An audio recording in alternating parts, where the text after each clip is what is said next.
Thank you very much. Your Excellencies, ladies and gentlemen, you may please resume your seats.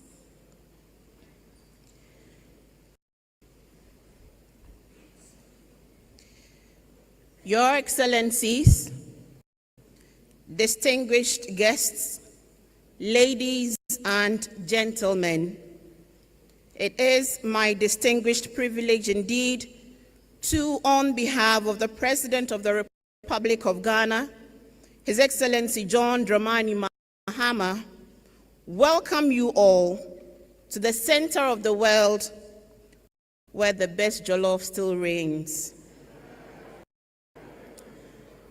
Cheers, though, to Nigeria for most recently winning the Guinness record for the largest pot of jollof ever cooked. Congratulations on that. We all know Niger know they carry last. It's not so.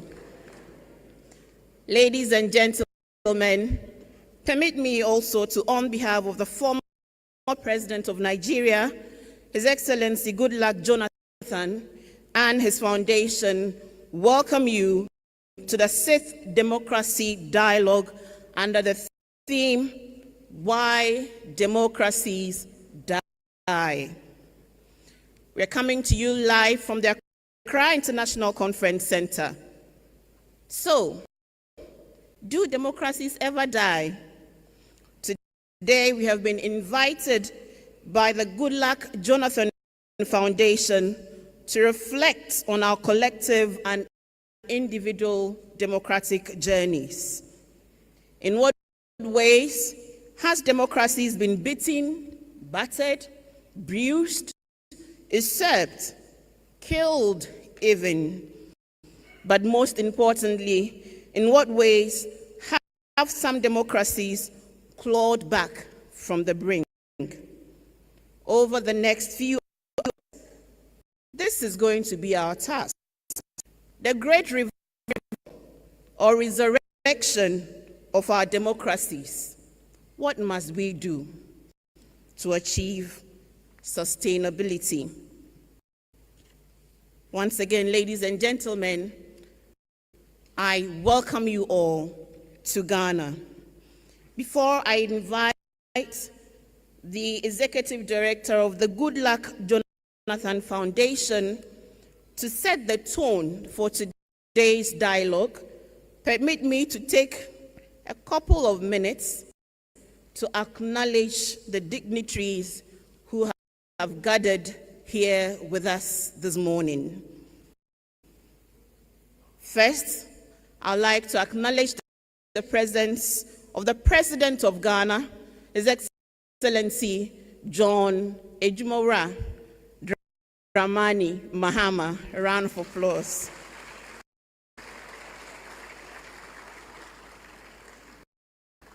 I'd like also to acknowledge the esteemed presence of the former President of Nigeria, under whose auspices we are here today, His Excellency Goodluck Jonathan.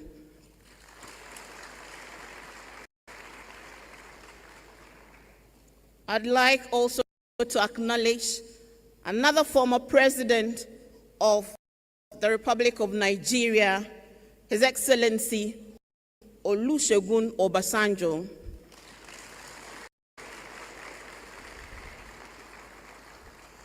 And in no particular order now, I would quickly go through our other distinguished dignitaries. I'd like to acknowledge the presence of His Excellency Kadir Ouedraogo, former Prime Minister of Burkina Faso and former President of ECOWAS Commission. I'd like to acknowledge the presence of Ghana's Chief of Staff, the Honorable Julius Debra. I'd like to also acknowledge the presence of the Chief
acknowledge the presence of His Excellency Musa Faki Mohammed, Chairperson of the African Union Commission.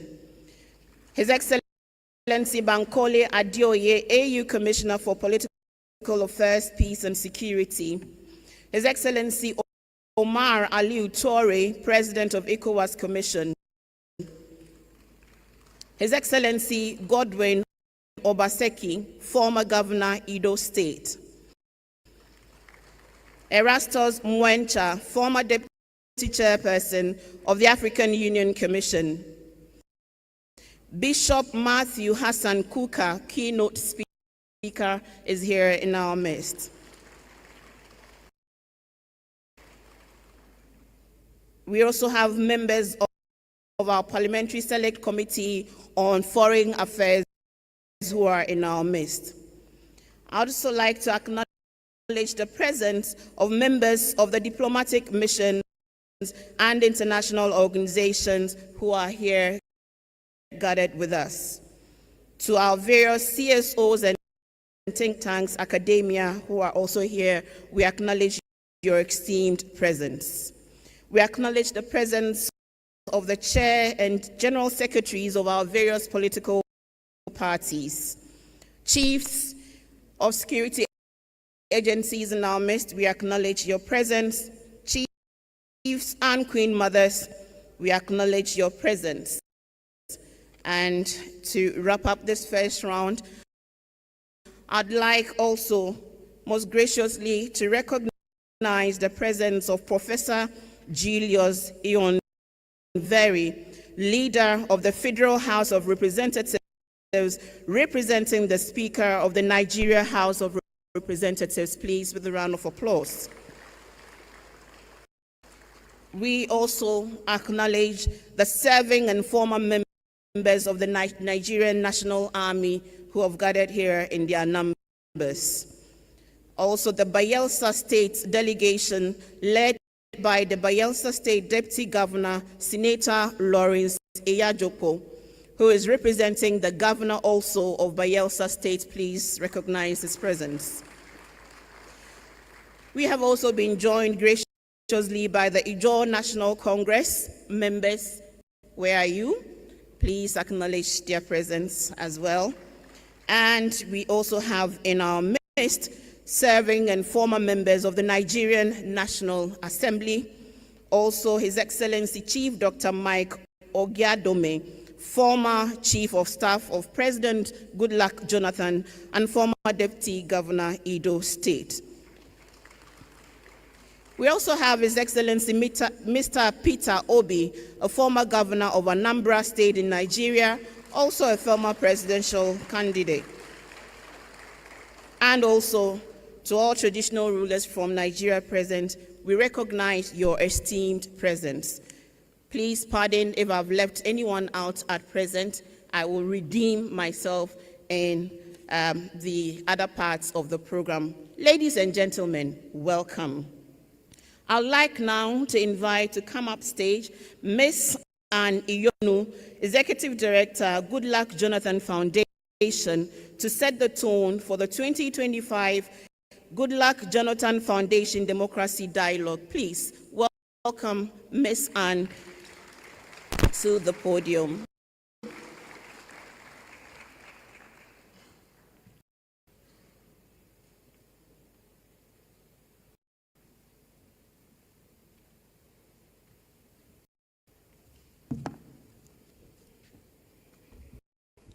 Good morning, Your Excellencies, distinguished ladies and gentlemen. It is my distinct honor and privilege to welcome you to the 2025 edition of the Goodluck Jonathan Foundation Democracy Dialogue. This annual gathering is a testament to the Foundation's enduring commitment to strengthening democratic governance, fostering peaceful political transitions, and promoting accountability across the African continent.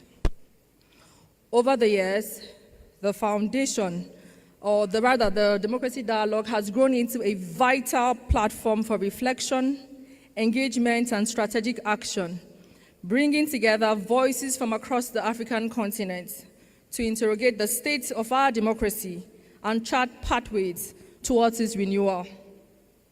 From our inaugural dialogue in 2021, themed the unity of states, to the 2023 Breaking New Ground in Democracy Development Nexus in Africa, to last year's exploration of education and leadership as catalysts for development, each edition has addressed pressing challenges confronting democratic systems in Africa, from the erosion of public trust and institutional fragility to the increasing importance of good governance, education, and development.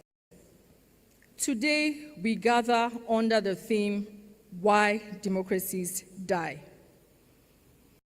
A timely and necessary inquiry into the structural and systemic factors undermining democratic resilience both within Africa and globally.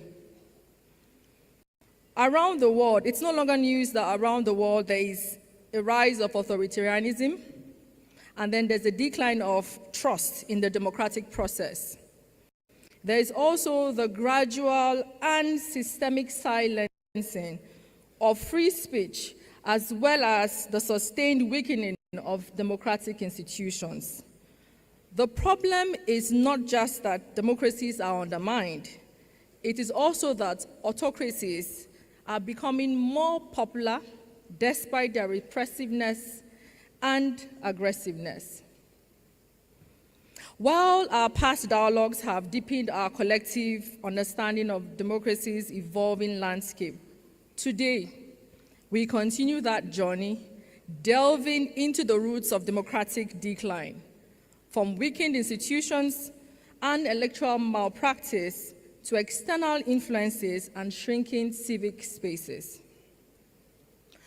Today we are here to confront uncomfortable truths, interrogate the internal and external forces that distort democratic promises and compromise the social contract between governments and citizens.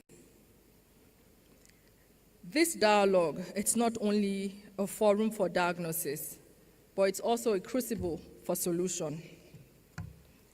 I'm going to say a proverb here, so permit me, my Akan is rusty, but I will try.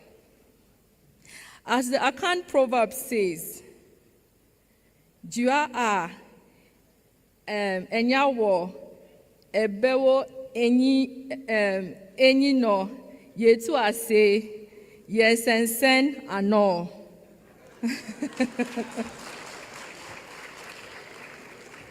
For those of you who don't understand what I just said, it means that one does not sharpen the stick that would like to pierce his eyes. Instead, he uproots it. You do not aggravate an issue that is bad. You try to remedy it. Therefore, our gathering here today is a call to action. We should envision a future where democracy does not merely survive or persevere, but is rejuvenated and strengthened through inclusive leadership, institutional integrity, and active citizens' participation.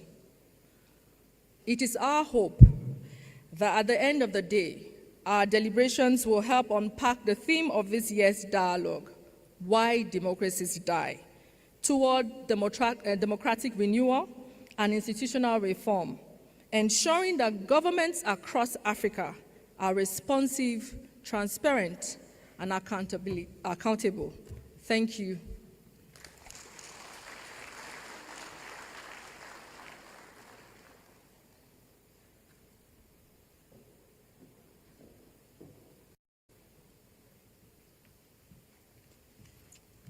Ladies and gentlemen, another round of applause for Ms. Anne Iyonu, Executive Director, Goodluck Jonathan Foundation. I won't attempt to repeat the Akan proverb.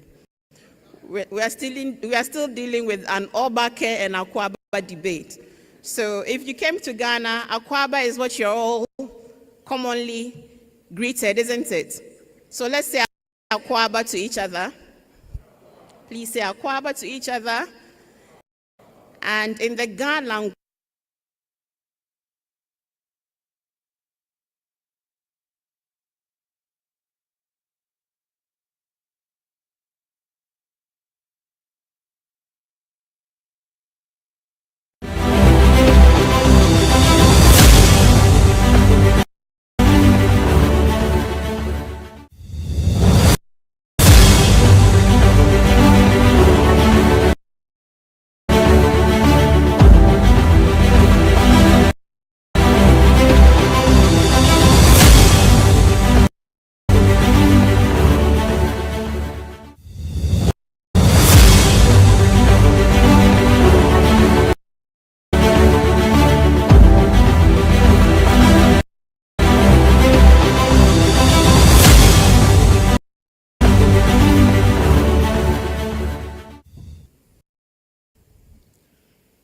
Your Excellency John Dramani Mahama, President and Head of State of the Republic of Ghana, Your Excellency former President Goodluck Jonathan, Your Excellency former President Olusegun Obasanjo,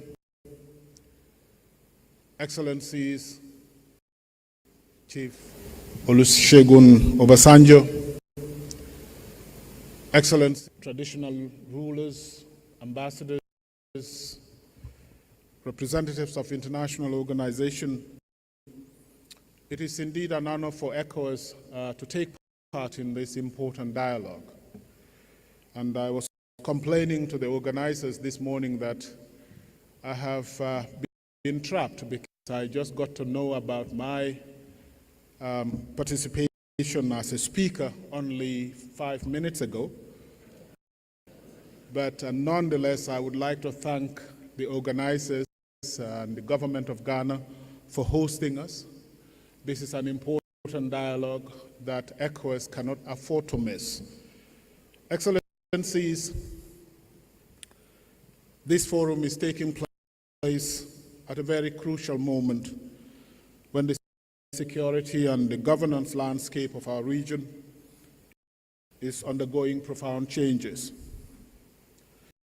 By many counts, this forum provides a unique opportunity to share perspectives, foster meaningful dialogue, and co-create solutions for advancing a renewed democratic agenda that prioritizes social cohesion, public trust across the region.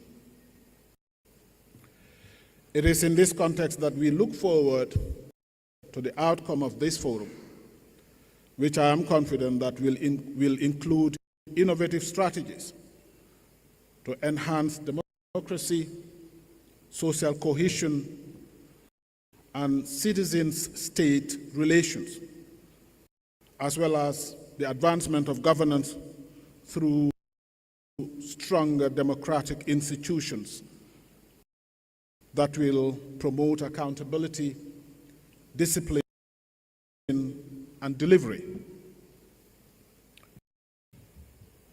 Yes, accountability, discipline, and results are values that we cannot overstress.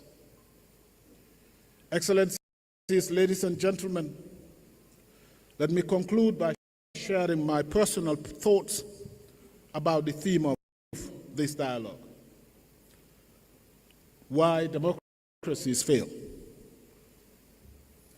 You see, Excellencies, for many, democracy is all about elections.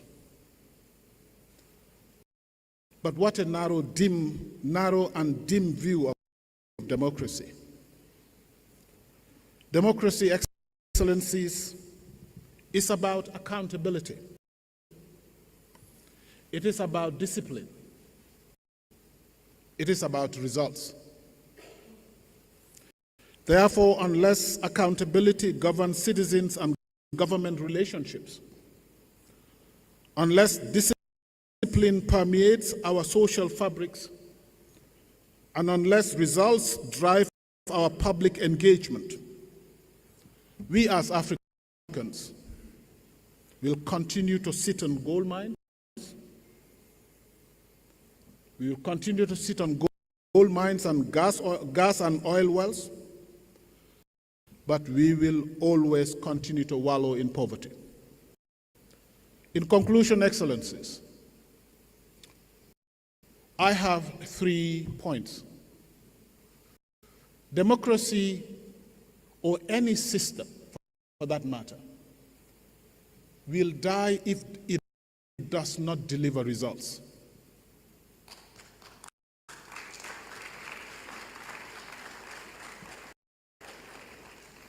Democracy, or any system, will die if it does not promote accountability.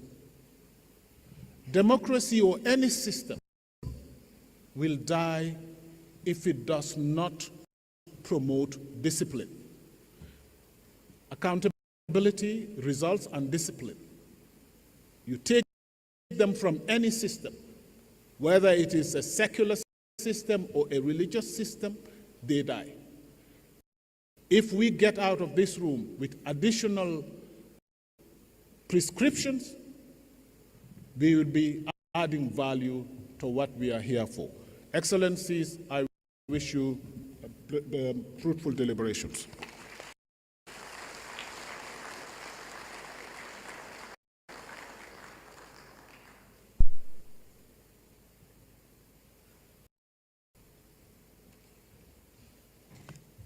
Thank you very much.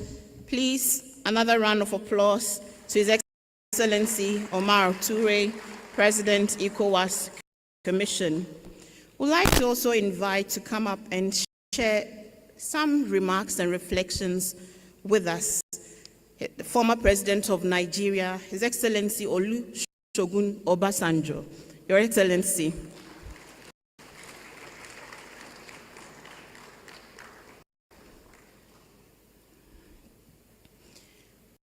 Whilst His Excellency makes his way to the podium, I recall several decades ago, sir, I had applied to travel to one of these Western countries during a vacation, and I was bounced. And the reason was that I hadn't traveled out of Ghana before. A few months later, we attended Nigeria for the first time to attend a youth conference, and we were taken to the Obasanjo farms in Nota. So Nigeria is my gateway to Africa. Thank you very much. Thank you, sir.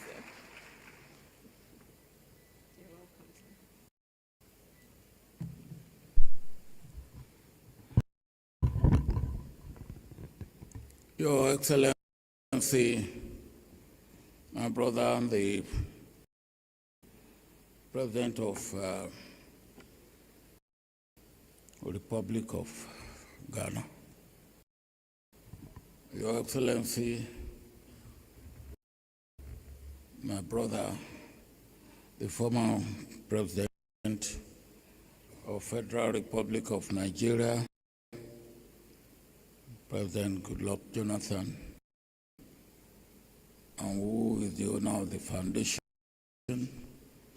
that has brought us together.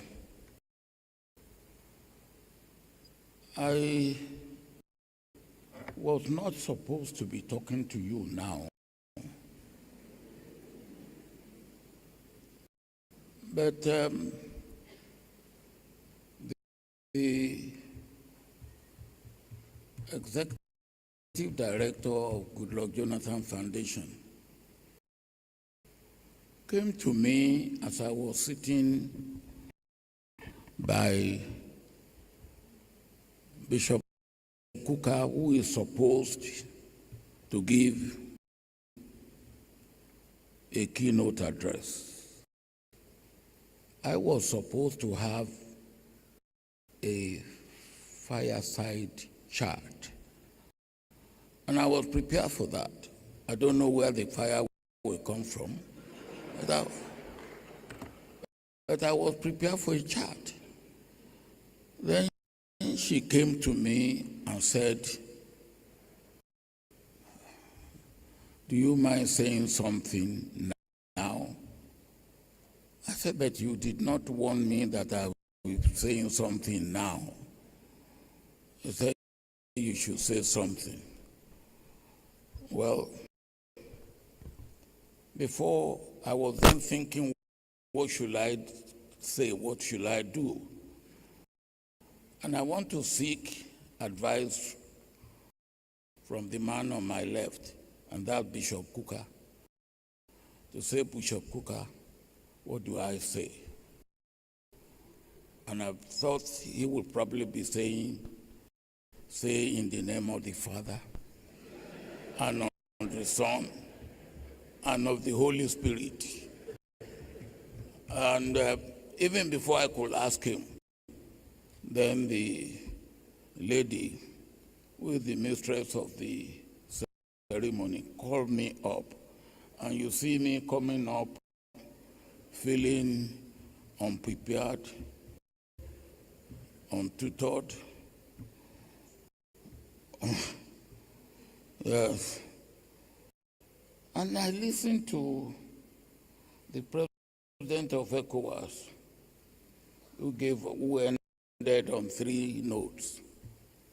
I will start on 3 notes too. And probably we will deliberate more on those 3 points as the day goes by. Democracy dies because democracy has refused to be reformed. There are 3 aspects of democracy that cannot continue to exist the way it was as defined by the American president. Government of the people, by the people, for the people. And in that definition, democracy is meant to be all people's action. And if democracy will not die and be buried, not just die and be buried, democracy must be reformed in context, in content, and in practice. In my part of the world, we have a saying that the thing that killed the vegetable is the insect in the vegetable. The thing that is killing democracy, and we kill it, is the practice of democracy. All the essentials that should be part and parcel of democracy are being ignored or are being bastardized in such a way that democracy has failed to deliver, and democracy cannot deliver unless it is reformed. And if it's not reformed, it will not only fail, it will die, and it will be buried. And yet, there's not any real substitute for democracy as it was originally designed. Government of the people, all the people. What we have now is not government of the people, the government of some people, by some people,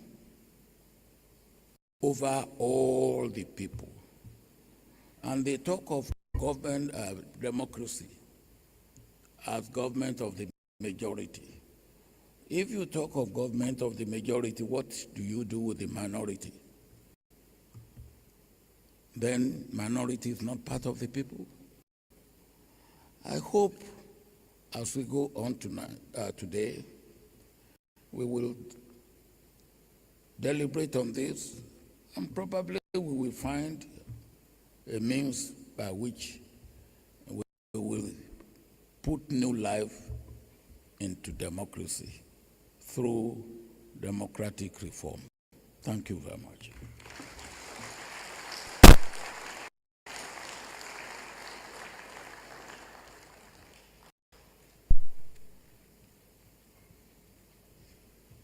Thank you very much, Your Excellency. Another round of applause, ladies and gentlemen. And let me take a moment to recognize the presence of the Speaker of the 55th Legislature House of Representatives of the Republic of Liberia, Honorable Richard Nagbe-Kun. Honorable, we acknowledge your presence.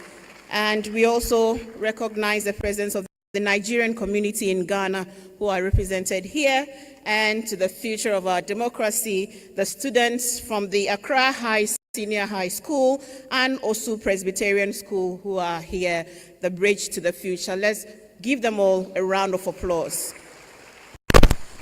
And now, ladies and gentlemen, I'd like to invite the presence of our host, His Excellency the President of the Republic of Ghana, His Excellency John Dramani Mahama, to deliver his opening remarks, please.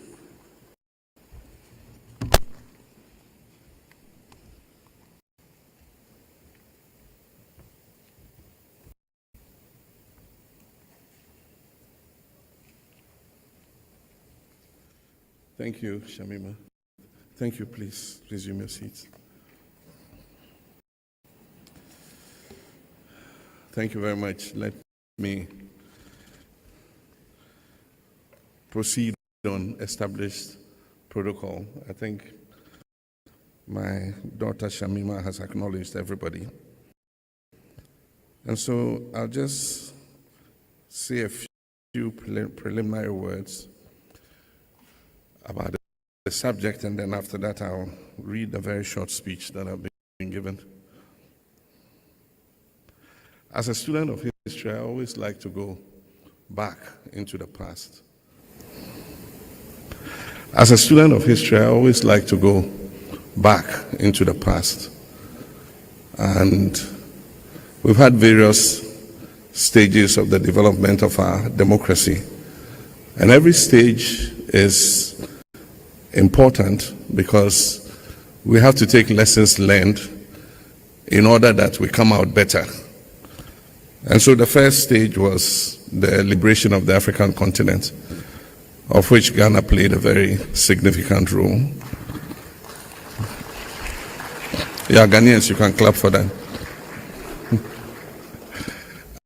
And actually became the launch pad of the African liberation movement. As young children, we knew that Kaunda, Mugabe, and all of them lived in Ghana and held Ghanaian passports, diplomatic passports, to prevent them from being harassed or arrested. And so there was the excitement that if we came under self-rule and we governed ourselves, prosperity will naturally come. Unfortunately, Ghana, again, the pioneer in most things, quickly dispatched our first president in a coup, and then our Nigerian cousins also followed, and all the other countries followed. And our countries went under military rule. It's been a rotating window of military governments return to constitutional democracy, military governments return to constitutional democracy. And in Ghana's case, of course, we had the NLC, the National Liberation Council, and then we had the a Progressive Party government, UP government under Dr. Buzia. Then, of course, the National Redemption Council, the Supreme Military Council, then to the Third Republic under the PNP, Dr. Liman. Then came the June 4, and back to democracy, and then 31st December. After a long period under military rule, we came to a consensus, and it was like the Arab Spring for Africa, where we decided that we had had enough of military dictatorship, and that the people will be better served by democratic and constitutional governance. And so one by one,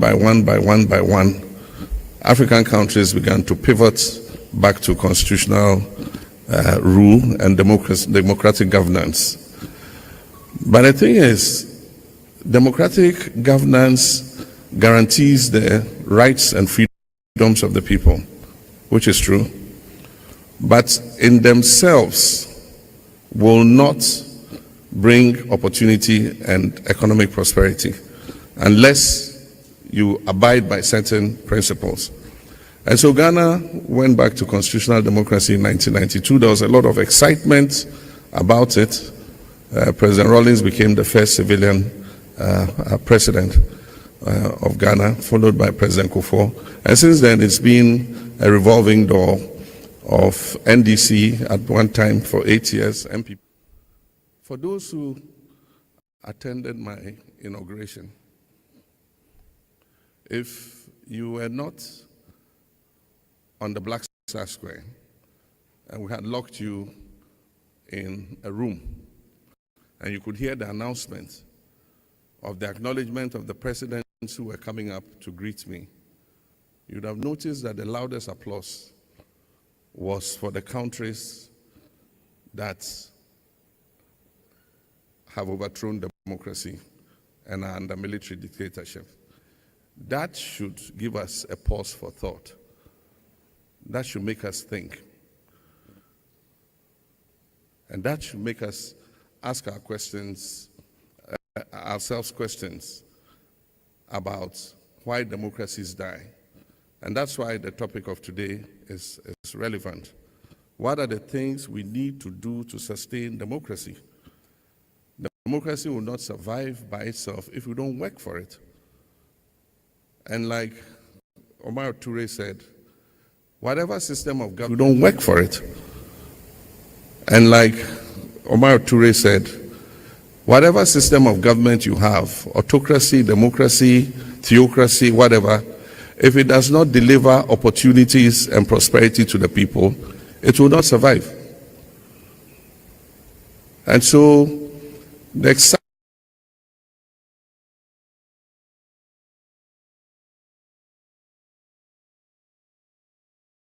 was clear that the excitement had completely disappeared, because all the Afrobarometer surveys and all the other surveys they did, and in many of these surveys they added the question, do you prefer democratic government or would you support a coup d'etat? And it was frightening to notice that a lot of our young people said they would prefer to live under a military government. And so that should give us pause for thought. And that is why I said that we need a reset of our democracy. We need a reset of our economy. We need a reset of our governance. We need to make our governance accountable. And that's why I say anybody who wants to serve in public office must be prepared to account to the people. The people are tired of the corruption. They are tired of misgovernance. They are tired of the lack of opportunity.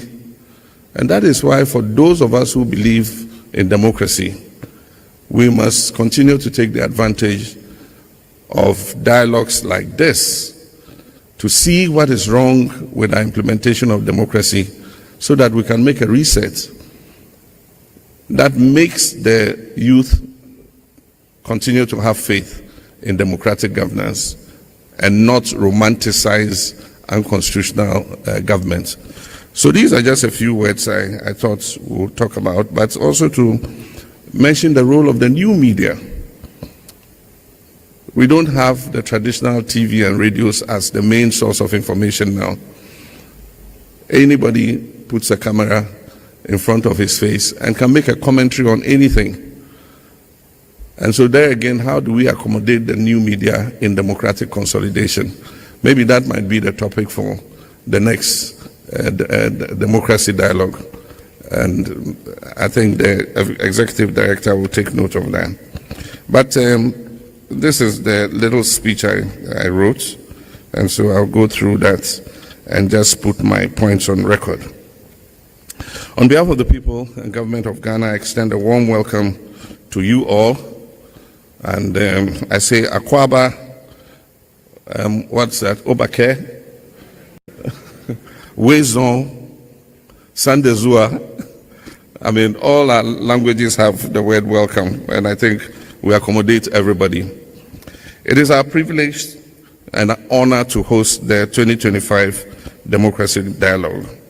And we owe a debt of gratitude to President Goodluck Jonathan, who has been a towering pillar and whose life embodies the struggle for democracy, peace, and progress in Africa.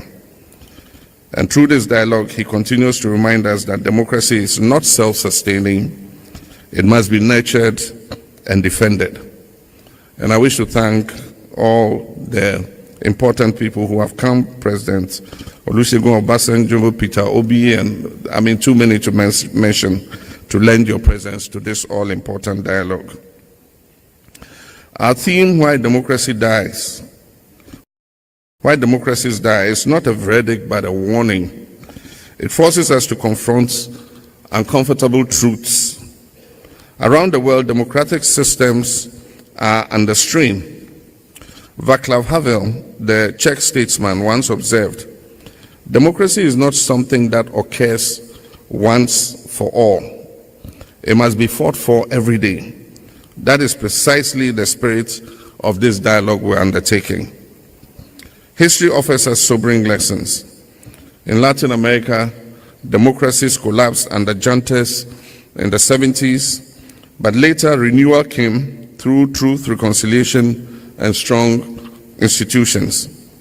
In Asia, South Korea and Taiwan showed how democracies can thrive alongside economic growth, while Myanmar warns of reversals when militarism overwhelms institutions. In Europe, the rise of fascism in the 1930s teaches us how despair and demagoguery can corrode democracy. In the United States, Abraham Lincoln's immortal words still echo. He says, "Government of the people, by the people, for the people, shall not perish from the earth." And yet, government of the people, by the people, for the people, survival is never guaranteed. Ghana has earned recognition as a beacon of democracy in Africa. And since 1992, we've witnessed peaceful transitions, a vibrant media, resilient civil society. But let us be candid. Some negatives in our politics threaten survival of democracy. Inequality, lack of opportunity for young people, monetization of our politics, misinformation, and all others pose grave risks to the survival of democracy. Kwame Nkrumah once warned, and I quote, he said, "Freedom is not something that one people can bestow on another as a gift. They claim it as their own, and none can keep it from them. Our people claim their freedom, but we must guard it jealously." This was Kwame Nkrumah. You could change freedom and put democracy, and it will be the same thing. So my question is, why democracies fail? And why democracies die? The first one is weak institutions that fail to protect the rights of the people. The second is corruption and elite capture that erodes the trust of the people in democratic governance. The third is exclusion and inequality that alienate portions of the citizenry. The fourth is leadership deficits that squander legislation in democratic systems. And so, to renew democracy, we must do certain things.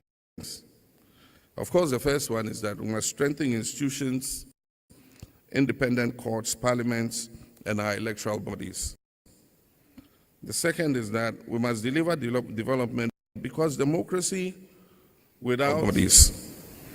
The second is that we must deliver development because democracy without development, democracy without roads, democracy without schools, hospitals, and jobs will always be at risk.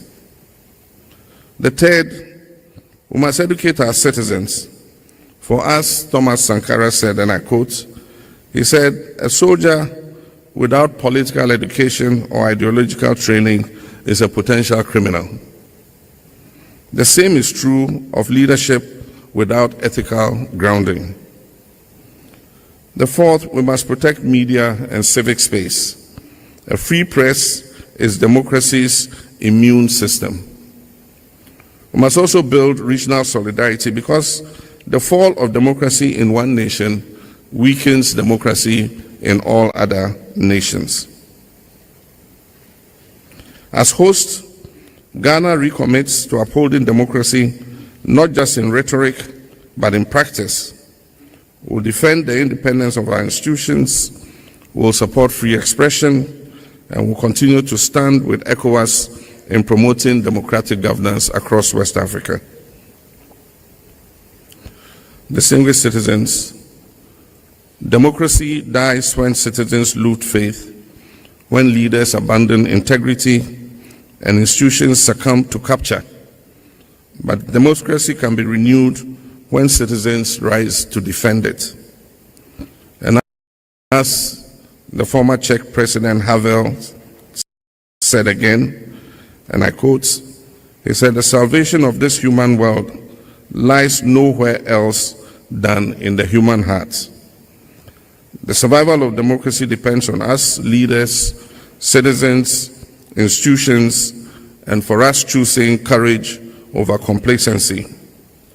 And so let this dialogue in Accra be remembered not as a lament for dying democracies, but as a rebirth of hope.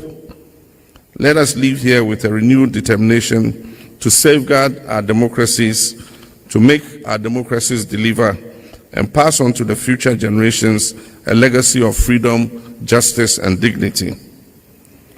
And as an African proverb says, when the roots of the tree are deep, there is no reason to fear the wind.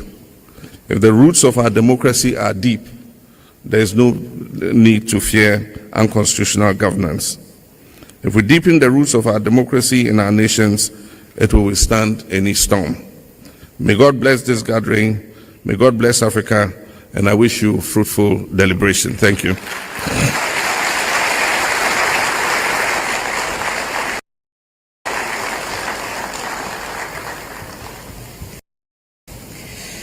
Ladies and gentlemen, another round of applause for His Excellency John Dramani in Mahama. Indeed, let us safeguard our democracy. Thank you very much, Your Excellency. It is now time, distinguished dignitaries, please resume your seats, to listen to our keynote speaker. But let's not make any assumption. In this room, all those in favor of democracy say aye. All those skeptical about democracy say aye. Some ayes have it. Anyway, so I think we can safely assume that many of us in this room today have hope that our democracy will sustain. Therefore, ladies and gentlemen, let us welcome to the podium our distinguished speaker in the person of Bishop Matthew Hassan Kuka, Catholic Bishop of Sokoto and founder of the Kuka Center. Please welcome him with a resounding round of applause.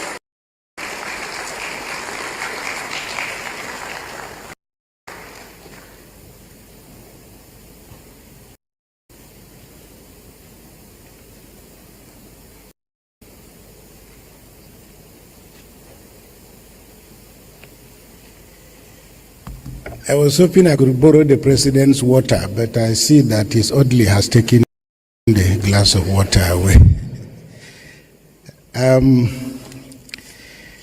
In Nigeria, we often say we're standing on existing protocols. And of course, when you are as vertically advantaged or disadvantaged as I am, you can understand why we need to stand on existing protocols. So Mr. President, former President Jonathan, President Obasanjo, the people from Nigeria, as you know, we have gained every right to be very supportive of everything that happens in Ghana. I was invited here, I've forgotten the year now, when the Ghanaians set up their own equivalent of Oputa Panel or the Truth Commission. By then, your former president, Nana Akufo, was the Minister for Foreign Affairs. When I came, I made it very clear to the Ghanaians that I would be ready to answer the call from Ghana anytime for more than one reason.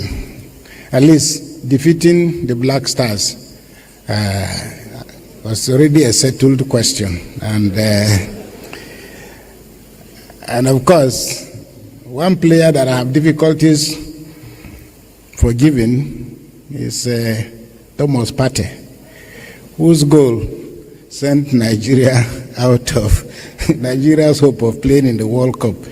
But I support Thomas Partey because until recently he was a player of Arsenal. Anyway, distinguished ladies and gentlemen, let me get very seriously to the matters of the day, and thank you so very much. I have no idea why President Jonathan honored me with this call, and actually when I accepted the invitation, I didn't expect an audience as distinguished as this. But now that the bottle of water has been brought, I tell you, please don't take it from my speech. A young priest who was posted to a community where, drinking alcohol was literally a pastime. And the concern was how to stop these people from drinking very cheap alcohol, because they were always drunk in the morning, most time of the day. So a young medical doctor came to the parish and introduced himself to the parish priest, that he was a medical doctor. And the parish priest said, look, on Sunday, I will read the gospel, and instead of a sermon, I will sit down and you will speak to this congregation and find a way of giving them medical reasons why consuming alcohol is dangerous. Because I've tried everything to let them understand that drinking alcohol is not something God is happy with, but I haven't succeeded. So on Sunday, the medical doctor came to church, and after the reading of the gospel, the priest called on the medical doctor, who came, stood in front of the congregation, put out a table, 2 glasses, empty glasses, and then he took one glass, filled it up with a bottle of water, and took the other glass, filled it up with a bottle of a liquid that was the local gin that people were used to drinking. And then he brought out an earthworm and put the earthworm inside the bottle of water, and people were watching. They didn't know what it was all about, but they saw this earthworm wriggling in the water. And then he took out the earthworm and put it in the second bottle, and as it was wriggling, it died before it got to the bottom of the water. So the experiment was self-evident. But then, instead of the parish priest keeping quiet, he asked the congregation, now what do you think of this experiment? And obviously the man who was the chairman of the local alcohol drinking association looked at the priest and said, this experiment shows very clearly that the more alcohol you drink, the less chances you have of having hookworms in your stomach. You have chosen an intellectually stimulating theme in your Why Democracies Die. And it's very difficult for me to add to what the President of Ghana has already said and what most of the speakers here have had to say. My friend, Professor Julius Ihombere, who actually perhaps one of Africa's leading political scientists, should be standing here instead of the other side.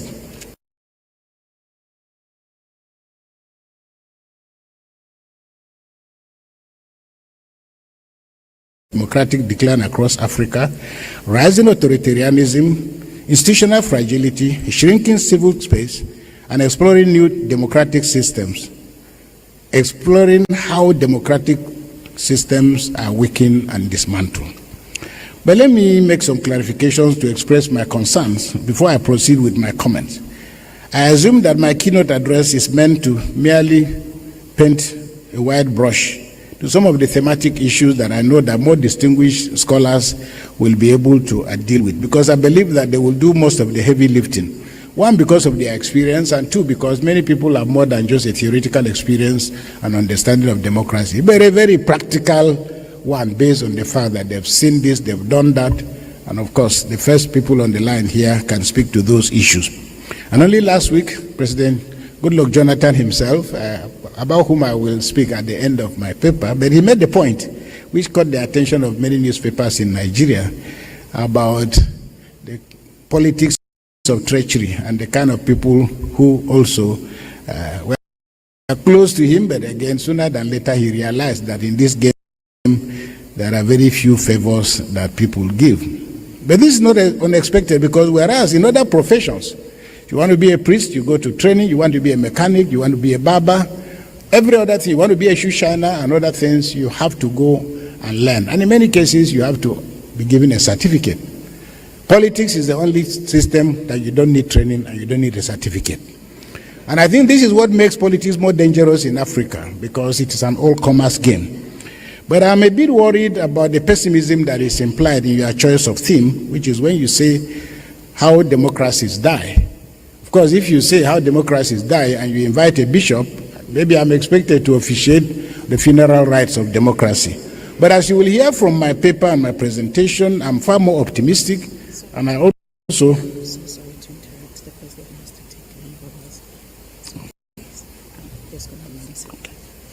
Please pardon me and forgive me for the rude interruption, but His Excellency would have to take leave of us now, and so he would like to seek your permission to excuse himself. But because it's a democracy, you have to grant him that permission. So if you're in favor of his departure, please say aye.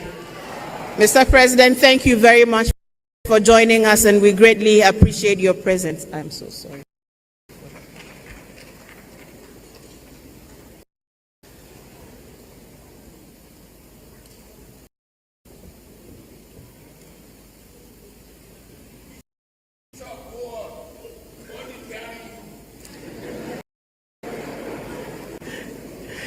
Now, of course,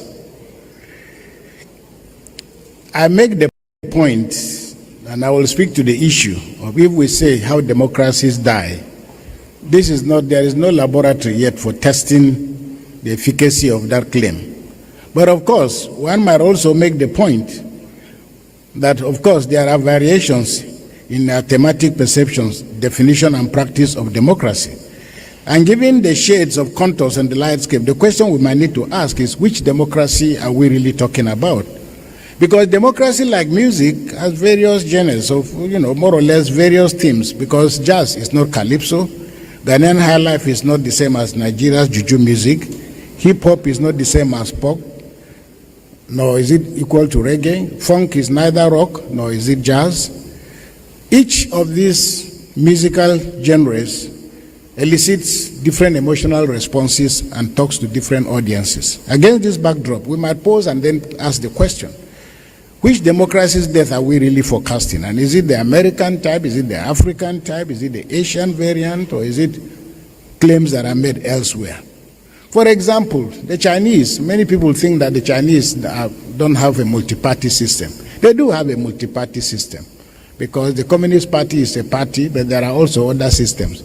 But what is also very interesting is that the Chinese make a claim which is equivalent to what one of America's famous public intellectuals referred to as manufactured consent, because the Chinese have 8 registered political parties that are supposed to be in opposition, but they are bound never to be against the Communist Party. So yes, they exist. And you can claim that China practices multi-party democracy in the same way that we can say Uganda practices multi-party democracy, or Cameroon, or Rwanda. But in each and every one of these democracies that I've mentioned, you operationalize the concept of opposition at the risk of your life or at your own risk. So to be sure, Africa continues to wallow in a culture of self-deprecating, self-loathing, and self-flagellating lamentations, wondering when we shall ever catch up with the West. Using Western liberal democracy as our models will always leave us feeling that we're not like the Americans, and we're not like the British, and we're not like the Europeans, and therefore there must be something wrong with us. It is this patronizing self-righteousness that enabled President Obama to stand here in June 2012, and he said to the people of Ghana that Africa needs strong institutions, not strong men. Not unexpectedly, Obama received standing ovations, and yet no one bothered to ask President Obama whether there was a necessary contradiction between strong men and strong institutions, or whether weak men had ever built any institutions anywhere. Then as now, to me, President Obama's irritating pontification merely exploited the arrogant and condescending manner that Americans and Europeans have come to view Africa and its development, deliberately ignoring or sidestepping their complicated roles in the sabotaging of democracy across the world. For them, Africans still remain the white man's burden, and that somehow our underdevelopment is a character flaw. Ignoring exploitative historical processes that have led them to where they are, we are often made to feel inferior and made to ignore the issues of those whose backs these so-called strong institutions were built in Europe and America. Perhaps this feeling that we are failing may have helped the organizers of this conference to frame this conference as a call to democracy's funeral rites. Am I therefore right to assume that the theme of this conference has been inspired by the book, How Democracies Die, authored by two American political scientists, Stephen Levinsky and Daniel Ziblatt? Although many Africans, as usual, found inspiration in these cynical views of democracy expressed in the book, many of our people tend to forget that this book is directly a liberal attack at the Trump presidency or America under President Trump. But it is not to deny that there are lessons for us. Rather, the issue is that African scholarship must find reasons to focus on Africa's historical and cultural histories, appreciating that even after 200 years of exploiting others, democracy in America and democracy in Europe and elsewhere is still largely a work in progress. In the course of our assessing progress within democracy, we cannot ignore the savagery, brutality, bloodshed that are now woven into the fabric of our legacies as countries and as a continent in relation to our past. Nor can we ignore the extent to which military rule arrested our march to democracy. Propelled by false narratives of missionary zeal to drive progress, the military marched into state houses across the continent of Africa. The president of Ghana has most eloquently choreographed a lot of that. And yet years of military brutality and bloodshed through endless coups and counter-coups across Africa helped to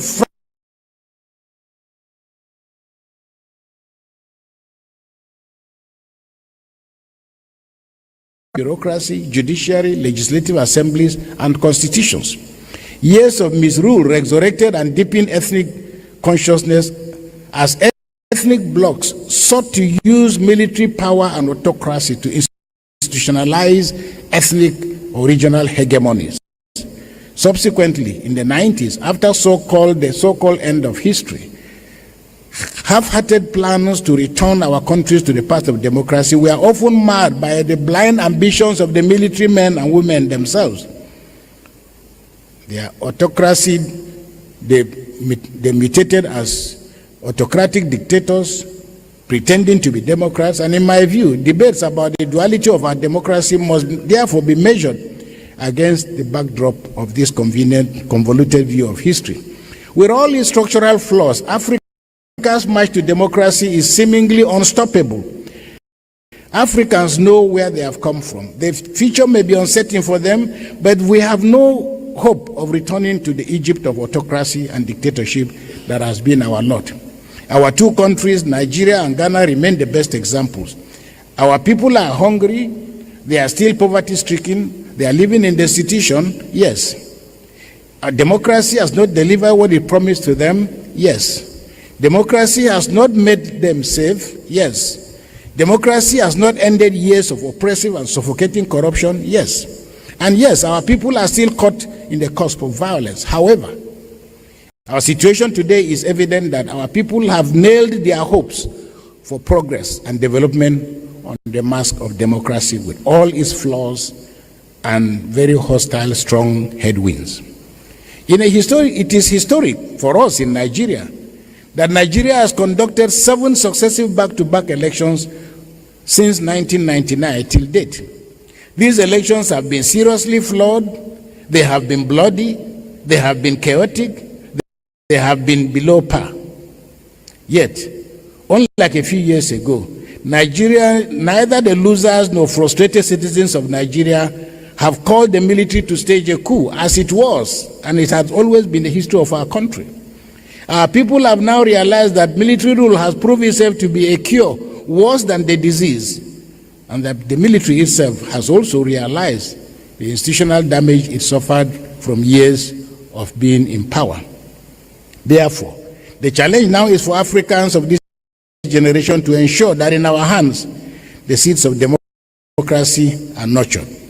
Because of Nigeria, despite our troubles, despite our uncertainties, it has often been said that Nigeria, the unity of Nigeria is like a Catholic marriage. It may not be happy, but it doesn't break up. This discussion is timely and auspicious. However, your topic, How Democracies Die, should be replaced by a more hopeful title, How Democracies Can Survive. For indeed, who has ever seen the corpse of a dead democracy, or even once a carcass? Our concerns, of course, should be on how to learn lessons about the consequences of democracy dying and seeking how to avoid what is happening across Africa. Any good driver seeing another car in the ditch after an accident would do well not to pity the car that is in the ditch, but to obey the rules of the road. And there is a saying in Hausa, for those of you who speak Hausa, translated, it says, if you see your brother's beard on fire, put water on your own. Africans must learn that democracy is hard work with no easy answers, not because Africans are not searching well, but because those easy answers are not found anywhere. Revitalizing the civic space by free speech, a free media, and a civil society that is alive to its challenges is the strategy of keeping authoritarianism at bay and keeping people hopeful. Ahead of Nigeria's return to democracy in 1999, I published a book titled Democracy and Civil Society in Nigeria. And my conclusion in that book, then as now, very simple, that democracy and autocracy cancel themselves out. One cannot exist if the other, both of them cannot coexist, because one's existence defeats the existence of the other. This is neither the time nor the place to debate or define democracy. However, it is important to note that each democratic seed has had its own story of growth, harvest, or failure, depending on where and when it was sown, who nurtured it, on which soil, under what weather, and to what end. By way of definition, the world has come to accept Abraham Lincoln's Gettysburg speech definition in 1863, that democracy is a government of the people, for the people, and by the people, as literally cast in stone. However, on further interrogation, there are gaps in democracy's definition and its operational claims. Once we shift gears to identify geographical locations, cultures, and perceptions of who the people are, and who defines who the people are. And I cannot improve on what President Obasanjo just said, because I told him the quote of what he said should stand side by side with Abraham Lincoln's claim. And what is also very interesting is that Abraham Lincoln delivered this speech in 1863, and it's the same 1963, much later, 100 years later, that Martin Luther King delivered his famous I Have a Dream speech. And you notice that even in that speech, which was delivered, if you are familiar with Washington, with the statue of Abraham Lincoln, so India, when Martin Luther King says 100 years ago, he was referring to the Gettysburg speech. But of course, he makes the point that 100 years later, all the promises that were made or conceptualized in that speech have never really been realized. And I think we can repeat the same thing, that there's always a distinction and a dissonance between the claims of politics and political rhetoric of when people are in campaign and the realities when governance takes off. We could, for example, ask what form of government we are talking about, since every government in the world whether by ballot or by bullet, ostensibly hangs its toga of legitimacy on the claims that it is for the people. And all you have to do is to read the speeches of, let's say, Nigerian coup plotters from 1966 up till the last one in 1999. I sat down and read all of them. In fact, one of our journalists put them into a book, and it's very interesting. And you ask yourself, what were Nigerians thinking when these people were writing these speeches? In fact, some of the speeches are largely coherent only on one thing.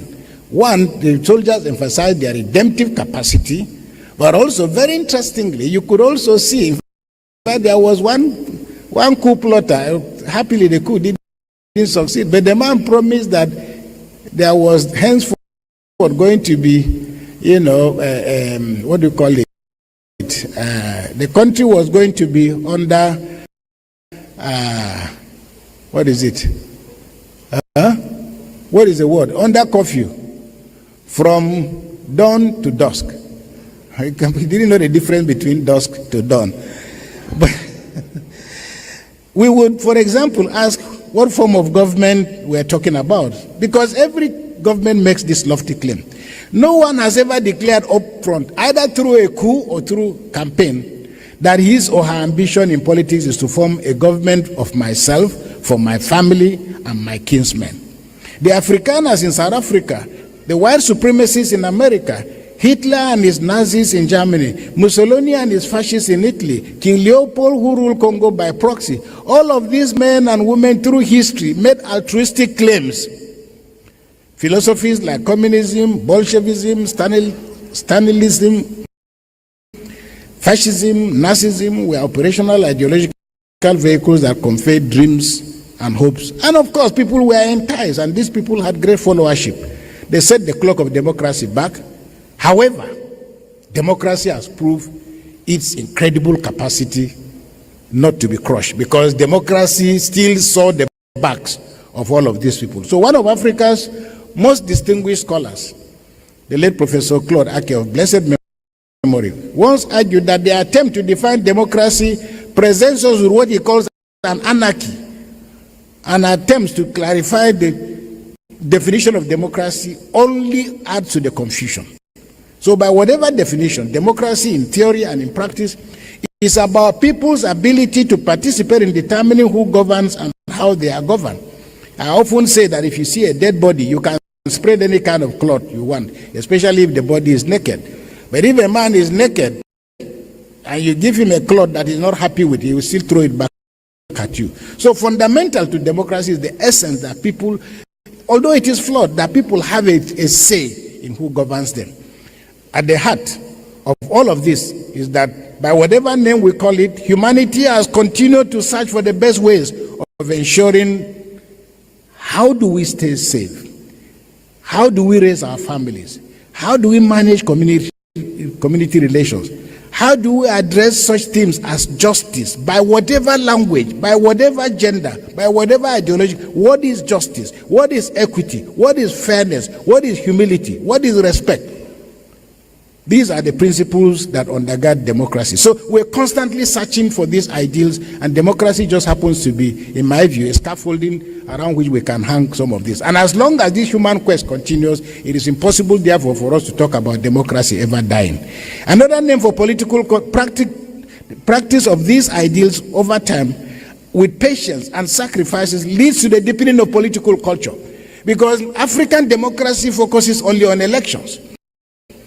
We don't pay much attention to what happens after the election, but the consistent and persistent repetition of these processes leads to what political scientists refer to as political culture. And when something becomes culture, you don't think about it, you just do it. Respect for elders, if it's culture, you just do it. Nobody has to, prompt you. So for me, fundamental to how democracy grows and is appreciated is the need to develop a political culture. But of course, we accept, and we also know that systemic and consistent interruptions of this process by the military in Africa has created a sense of a culture of cynicism among our people. So if we are concerned about how democracies die, then like all dreams, we must accept the causes, that the causes are not the same. Because why X died is not the same with why B is alive. Therefore, when we speak of institutional fragility, shrinking spaces, the weakening and dismantling and weakening of democratic system, do we see them as causes or consequences of the death of democracy? In other words, are we perhaps confusing the symptom with the disease? Particular diseases do not kill everyone. Not everybody who is suffering from cancer necessarily dies. Some people live longer. Not everybody people die of malaria. People die of all kinds of things. How do we explain the fact that the same sickness strikes one person, kills a person, but then other people are able, the medical people will tell you it depends on your immune capacity. Therefore, during the period of COVID, for example, the records seem to suggest, not necessarily, but at least that's what the doctors were saying, that most people who died during COVID had other underlying ailments, which COVID simply exploited. And I think we can therefore say the same thing about democracy, that its capacity and ability to survive depends on what are the underlying socio-economic, cultural conditions around which democracy is supposed to grow. In the last 20 or so years, the reversals and decline in many countries in Europe and America. We have witnessed the rise of what is now called illiberal democracies, sustained by right-wing hate groups. We are witnessing the rise of terrorism around the world. Although all of these pose severe threats to democracy, I would rather that we speak of the challenge to democracy rather than its death. In my view, as long as humans exist, there will always be democracy. If we see democracy from the point of view of its leaders, presidents, institutions, parliaments, senators, senate presidents, political associations, political parties, then we can contemplate its death, because all of these institutions are subject to human mortality. However, when we see democracy as part of the human instinct, thirst, hunger, and quest for love, for fairness, for integrity, for a sense of belonging, for community and family, then as long as these ideals exist and they sustain and define humanity, democracy cannot die. The democratic instinct and ethos is already embedded in our DNA. To be sure, politicians and political parties, parliaments, constitutions can be banned or destroyed, as we have seen with autocrats in uniform or out of uniform. But the human instincts that are supposed to nurture cannot die. We can therefore argue that certain types of structures for the pursuit of human happiness, security, and well-being could collapse in the hands of wicked men and women, but others will spring up. Democracies might die in form, just as food, arts, social habits differ among our peoples and countries, but the essence still remains the same. Now, you heard about Nigerians' jollof rice. Ghanaians are free to produce a poor copy, but still jollof rice. But when you know yourself that when you eat jollof rice in Ghana, when you eat jollof rice in Kenya, you know that they are just practicing. The problem of many African countries, but you might say jollof rice is the jollof rice, but there are differentiations. The problem with many African countries is that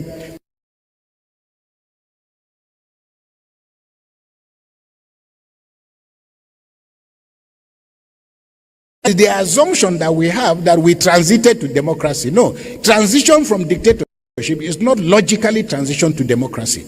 In part because, as we saw with successful transition, especially by the military, they still managed to embed within the system of transitions landmines that later on exploded to send us back, to the bottom of the hill. So we went through rudimentary elections, but we never even developed a political culture. Africa transited from colonialism, military dictatorship, but did not successfully transit to democracy. The military often sowed many landmines. So when Western liberal democracies, which we have adopted across Africa, with their focus on free markets, when we neither have the freedom nor the markets, presupposes a capitalist economy when we don't have the capital, focusing on such concepts like transparency, accountability, a free media, human rights, a free judiciary, rule of law, and a lot of talk about fighting corruption.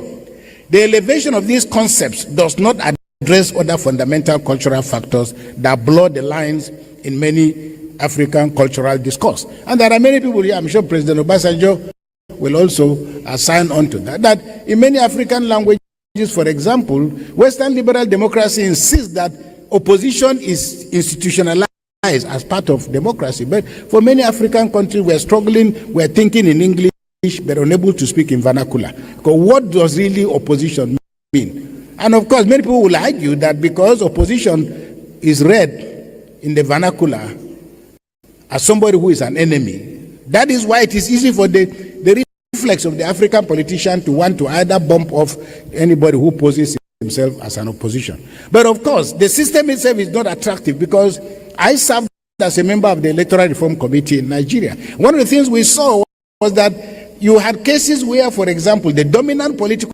party is such that everybody has to belong. And people who decided to vote differently were communities. The communities literally send them back. They say, we don't want to be in opposition, because they know the consequences of being in opposition. So when we talk about this concept, it's important that we understand the cultural context in the African situation. The elevation of this concept does not address other fundamental issues. Anti-corruption waiting agencies, for example, sidestep the fact that corruption and other manifestations in African politics are often the symptom and not the disease. The Mo Ibrahim Index, for example, broadly measures the efficacy of democracy by such concepts like freedom, political participation, media, freedom, education, human rights, security, transparency, accountability, anti-corruption, sustainable development, among many others. And there is no doubt that democracy is in peril today, but it is not dead. Let us not become victims of what I call exaggerated pessimism. The story of the United States of America is a lesson. After over 200 years, the behavior of Donald Trump and his supporters on June 6, 2022 suggests that time and experience very often are not reasons for us to go to sleep, because the human instinct for violence doesn't ever go to sleep. Therefore, we must remain vigilant over the claims that democracy makes. And the point therefore is that no matter how long democracy has been in our country, it is the strength of the institution that sustain the occasional assault to this foundation. Now, of course, if you live in a country like Nigeria, Ghana, and many African countries, a culture of cynicism has been embedded, because if you talk to Nigeria, people tell you, are we going to eat democracy? If you tell them it's going to take a long time, they say, how long is long enough? Yet, history suggests very clearly that democracy and its quest has no shortcuts. The challenge for those who govern is to ensure, I often use the metaphor of, I think women call it the pacifier. This little plastic rubber that women put in the mouth of a child. The child is sucking the rubber. There is nothing inside the rubber, but at least it enables the mother to continue cooking without disturbance. So in a way, African politicians must give us some plastic rubber to continue to manage, between now and the next election. Democracy's womb possesses many seeds, the good, the bad, and the ugly. It's not so much the quarrels that politicians engage in. In fact, many ordinary Nigerians, including myself, continue to encourage our people. Please, when you see these politicians fighting, even if they are throwing chairs among themselves in parliament, don't kill yourself. Because they will still close the door and distribute the money of state among themselves. In that area, there is no fight. So very often, many of us jump into thinking that, these politicians don't like themselves. No, they like themselves. Even armed robbers have common interests. So let's measure our enthusiasm, because very often we think that democracy is about to fall because our people are always fighting. As a priest, I have experience of helping resolve problems of marriage. In the end, I've had family, women and men, come to me and say, look, our marriage is no longer working. We're 10 years now, 5 years now, we're sleeping in the same room, but we're not sleeping on the same bed. Or people will tell you all kinds of things, but families themselves have realized that marriage, the priesthood, every vocation is a work in progress. And there is not so much a question of the problems of the moment, but the development of the inherent capacity which you can glean from friends and culture and history, but also drawing inspiration from the moral basis of your relationship. that things can work differently. And when a man realizes very clearly that he took his wife for granted, or that the wife realizes she took certain things for granted, it is possible for people to go back, renew their commitment, and have a much stronger relationship. Similarly, flawed elections are not necessarily evidence that democracy is not working. Very often it is the over-enthusiasm, but also agents of state, electoral bodies, the police, and so on, that often confuse the president with the state. Very often in our countries, the military, the security agencies believe that with the president. And they think that their obligation and responsibility is not to the people of Nigeria or Ghana or Kenya, but it is protecting the regime that is in power. Rather than dying, democracy can lose its appeal and allure for very many reasons. But often the letter and the spirit of the Constitution are miles apart. Therefore, we must continue to make the point, that citizens' engagement with the institutions and instruments of state is fundamental to how democracy grows in our countries. Rather than believing that democracy is a game of experts and all we have to do is literally choose which club we are going to support. Being involved in democracy in your country is not the same as supporting Arsenal or supporting Liverpool or Manchester United. There are many of us who support any club that is holding a trophy. But it's much more than that. And the call is much deeper than that. And the sacrifice is much deeper than that. Because conceptually, we confuse office with power. Okay? There are people who are in office, but they are not in power. There are people who are in power, but they are not in office. And you can often see a lot of that from the fact that if you ask Nigerians, maybe who was your governor 20 years ago, every citizen will scratch because they can't remember. So it's about impact, but it's also about understanding that we are not just agents to be acted upon. Politicians must demonstrate the spirit of patriotism. A deliberate effort must be made by politicians to understand that their lives must reflect both the letter and the spirit of the claims of the Constitution. In this way, politics will not become a do or die affair, a ticket to the theater of corruption. Institutions like the judiciary, electoral bodies must inspire confidence among our people. I now want to try and end. The debate about democracy remains controversial, but it's also enchanting. It will continue to remain a subject of intense interest. Democracy is about systems, and systems will always remain in a state of flux because the goalposts of human expectation are constantly shifting. An American professor of political science called Kostika Bradatan published a very beautiful article. You can find it on the internet. But he titles the article, "Democracy is for the Gods." Because he's saying that the claims that democracy makes, humanly speaking, are literally unrealizable. But it's not an act of frustration. And there's a little book I just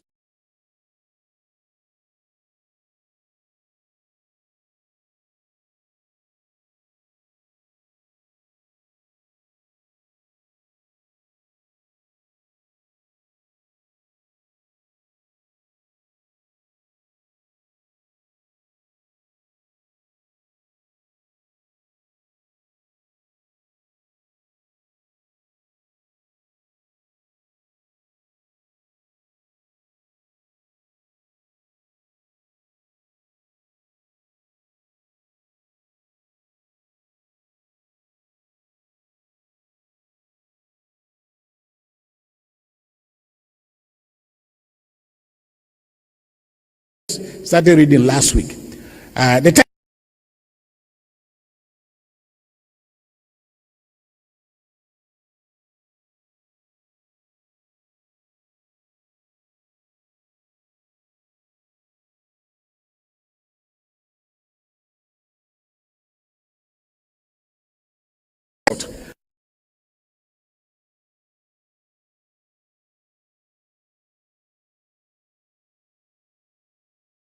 But so don't give us the impression that we are supposed to learn any of these things from. So it speaks to the need for us in our democracy to also deal with practical issues of what are the cultural surroundings around which we make our claims.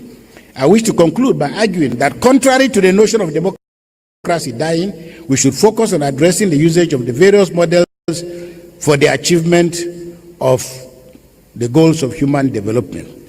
Democracy is a subject, and it is subject to toxicity, it is subject to decay, to rot, to fracture, but not to death.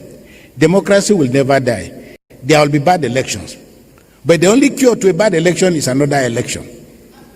Often those who pose the greatest threat to democracy are the elected officials who often, as one of our Nigerian politicians, a friend of mine who died just about last month, Mr. Audu Ogbe, who once said that, he said to me, he said, Nigerian politicians believe that people vote for us to enjoy on their behalf.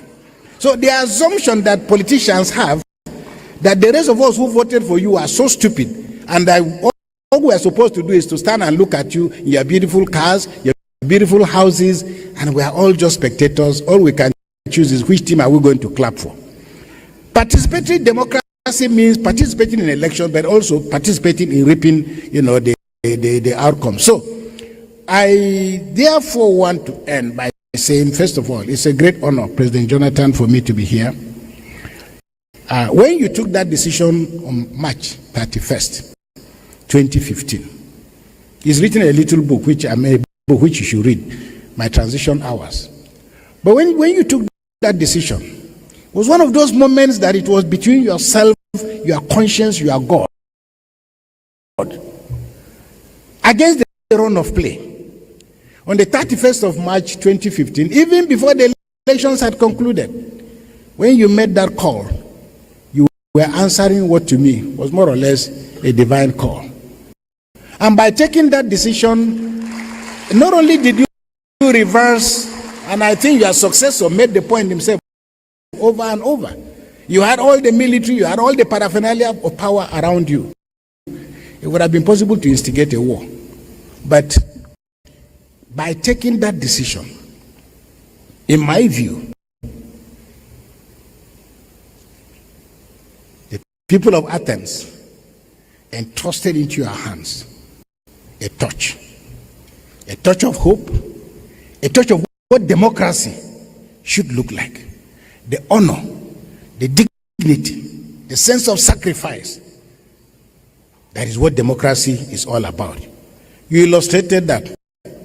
And it's the reason why when you call, I will come. When you knock, I will open the door. Because right now, I had to excuse myself from a meeting of the Catholic Bishops' Conference of Nigeria, which is still on. Our meeting is finishing actually on Sunday. But I had to excuse myself to be here because I thought it was a great honor for me, to be with you. But please, General Theophilus Danjuma, one of our greatest statesmen, President Obasanjo's colleague, once said, very often, the voice of the devil is not so far from the voice of God. Listen very carefully to those who want to use you as an instrument for their elongations and not your interests or the interests of Nigeria. Think very clearly, pray very clearly. Final decision, it's your call. Finally, some years back, John Major, a former British Prime Minister, addressed top-level politicians in the UK. And he started his speech by posing a question. He said, if after 850 years of our democracy in the United Kingdom, if there is one person in this room that believes that we have gotten it right, please raise your hand. After 850 years, if there's anybody who believes that we in the United Kingdom have succeeded in our democracy, please raise your hand. Of course, no hand went up. Therefore, and I want to end by saying something about what is now catching flame. The hopes, the expectation, the hysteria around our young generation called Gen Z. Being young is a transition. But transition to adulthood and responsibility. Very often, many young people in Africa don't have the experience that people of our generation had.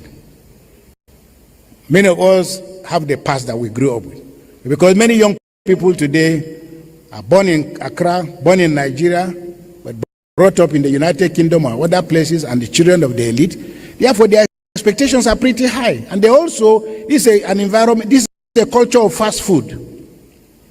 But democracy cannot be served as a fast food menu.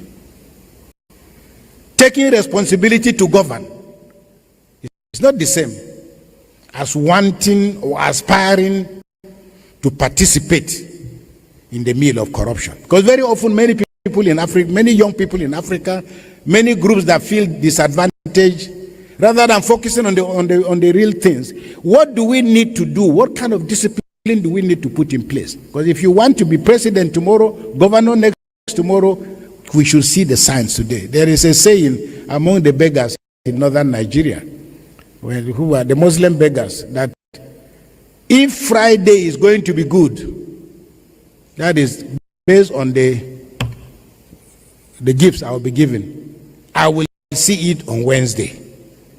So if you want to be president of Nigeria or Ghana or your country, begin to study the mistakes that those who came from behind have made.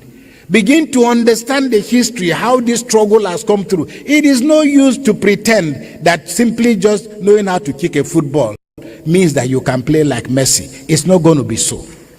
I remember I used to watch Ronaldinho when he was a young man. But Ronaldinho said sometime when he was being interviewed, he said, look, my brother and I, we used to spend 8 hours just practicing. So when you see Ronaldinho do the things he does with the ball, it's not because the ball is in his feet. So, I make the point. Tolstoy once said, all unhappy families are unhappy differently. The reason why democracies have failed somewhere may not be the same with the reasons why democracies have failed in our own situation. But democracy has survived through tough times and has suffered afflictions. Democracy has survived cancers.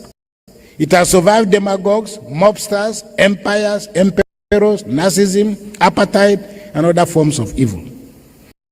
But as long as there are brave men and women like Nelson Mandela, Martin Luther King, Steve Biko, Václav Havel, Aung San Suu Kyi, the young Chinese boy whom we saw in 1990 when at the Tiananmen Square, many of you can Google and see him. A tank was coming before him and he had only a cellophane bag. The tank was going this way, he was going to say, come and crush me. As long as the human imagination that has inspired people like Steve Biko, Mahatma Gandhi, Rosa Parks, Thurgood Marshall, Malala, thousands of other young people across the world, as long as that spirit is still in us, democracy will not die.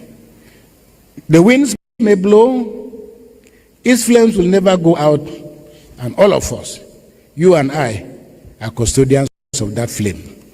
Thank you very much, and may God bless you.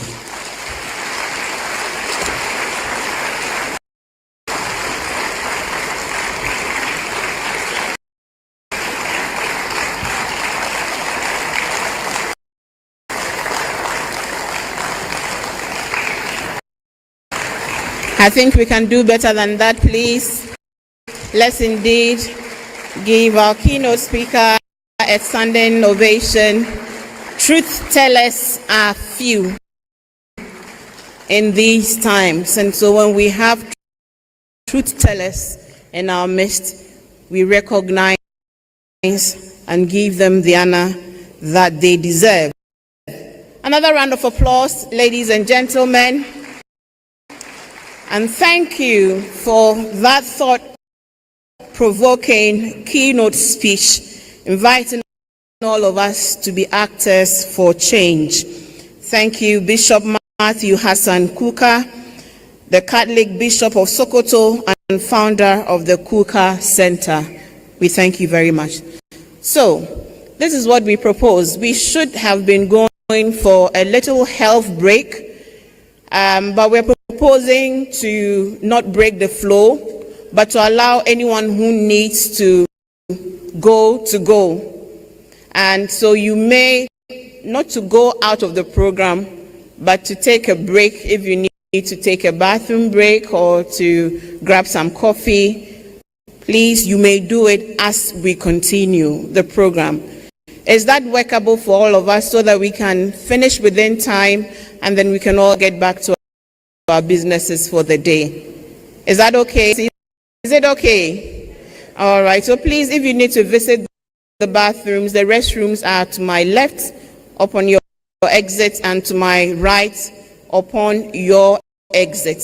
So let's, not all of us should go at the same time. So please, just go and come, go and come. So this is what we're going to do. We're going to invite to set up the panel discussion for now. So please, if you may bring the chairs whilst we all turn to our neighbors now and reflect on the question, what will I do as my contribution to reviving this democracy that we have agreed is experiencing some rollbacks? So these are some thoughts we want you to share amongst yourselves very briefly whilst we set up the podium for our panel conversation. Please do well to return so we all benefit from the conversation. Thank you. So in 10 minutes, we will begin the panel conversation.